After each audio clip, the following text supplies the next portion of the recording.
So recently at the New York Comic Con, the Dragon Prince show panel showcased the first episode of season 6, so I guess that's what this video is going to be about today. Talking through the reports on what happened during that episode, and discuss what it could mean for season 6, and then maybe just a couple tidbits in general. So yeah, let's get cracking. Okay, so it's a pretty bare bones description, if I'm being honest with you. Obviously, nobody's going to be able to remember the full dialogue off the top of their head, and honestly, it would make me feel a little bit weird reading that out anyway. So I guess we'll go through the story points and see what we have here. So there are a couple of pretty big plot points in this episode, and even just from reading the summary, you can tell the episode is quite stacked with developments. First up, a big plot thread throughout the episode is apparently the fate of Erebos and his status in the prison. So at the end of the latest season, the heroes got their hands on his prison thingy, and now they have it back with them in Katolis. Now the obvious move is of course to hide it somewhere secure that nobody would be able to find it. No maps this time maybe. Callum, however, has the bright idea to smash it outright, which seems like a pretty stupid idea, not gonna lie. So I'm hoping this is one of those Callum is possessed moments because it just feels very dumb. Like that would clearly release Erebos. How can you be the High Mage of the Kingdom and yet somehow not realize that breaking an object magically imprisoning an evil wizard is not going to kill said wizard, but more likely set him free, and allow him to whoop your ass and assert his control over the world once more. More and more I'm getting sad at the state of Callum these days. He was a cool up-and-coming wizard character in early seasons, and then he goes to getting dumped like a jabroni off screen, and then simping and forgiving instantly, with only a half-assed apology to show for it. Hardly the stuff of legends these days, is he? I fear we need to settle in for more of the same, though.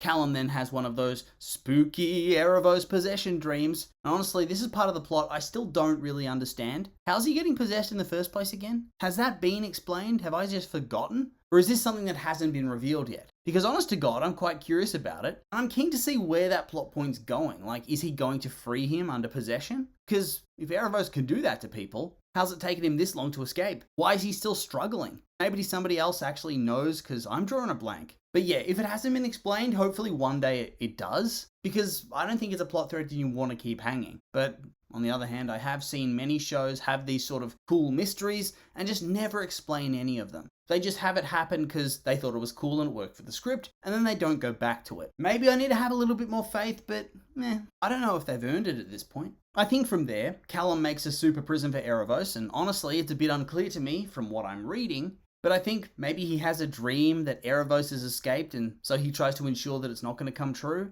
I mean, thematically, Erebos has to escape at some point, right? We know this. It would be a terrible plot decision to have him never escape. The show's called Dragon Prince, so Zim, and most likely Callum as the title character and the main protagonist respectively, are surely going to need to fight together to kill this dude. It just makes the most sense. Like, could you imagine the backlash at that level of anticlimax? Woohoo! It would be like if they never fought Firelord Ozai in the Avatar series. It just wouldn't work. Everything's been building to this moment. Everything's working up to that climax. Surely they wouldn't just infiltrate his prison to outright kill him, would they? Surely he gets to escape and gets to wreak some havoc? Gets to look cool for a little while? Maybe I'm just being a bit of a doomsayer. But like, the quality has been down as of late, so you never really know. We then have Callum and Rayla go out and search for the Quasar Diamonds. And if they mentioned these things previously and why they want them, I don't actually recall, I might have just forgotten. But I think that since they're apparently meant to be enclosed in some crown, the Corona of the Heavens, Callum is probably going to need to wear it to fully kill Erebos. Yeah, actually, scratch what I said before.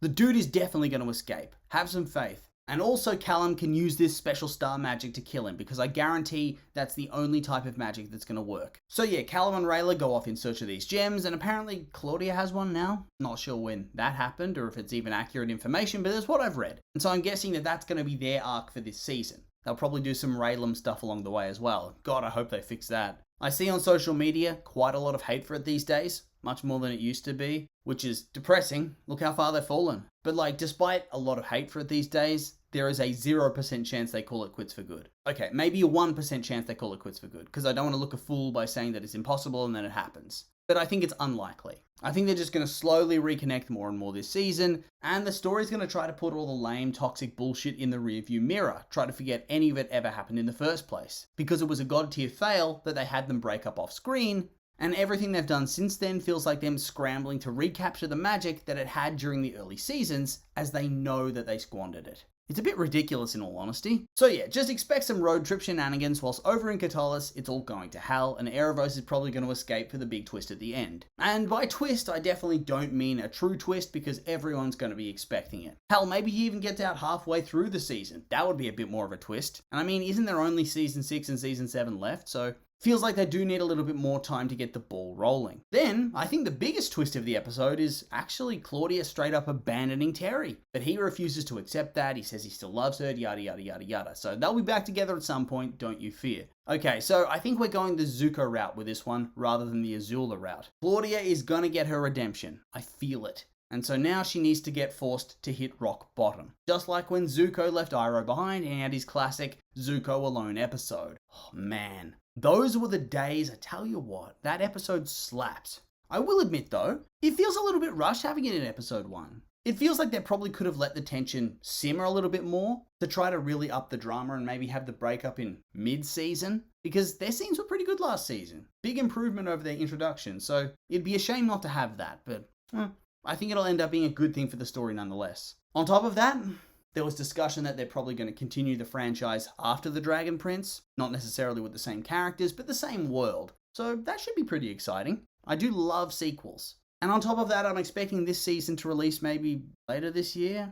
I don't know if I'm on the money with that, but previewing a full episode feels like it's definitely the prelude to a full and proper announced release date. And so I'd say that late this year makes a lot of sense. Could be wrong, but I hope I'm not. And so beyond that, not really much else to say. So with all that being said, that's the end of the video, and I would like to remind you that these have just been my opinions, and now I'd like to hear yours. What do you think of the preview episode? Or at least what people have said about it? I'm curious for your thoughts, so make sure to like, comment, subscribe, and let me know.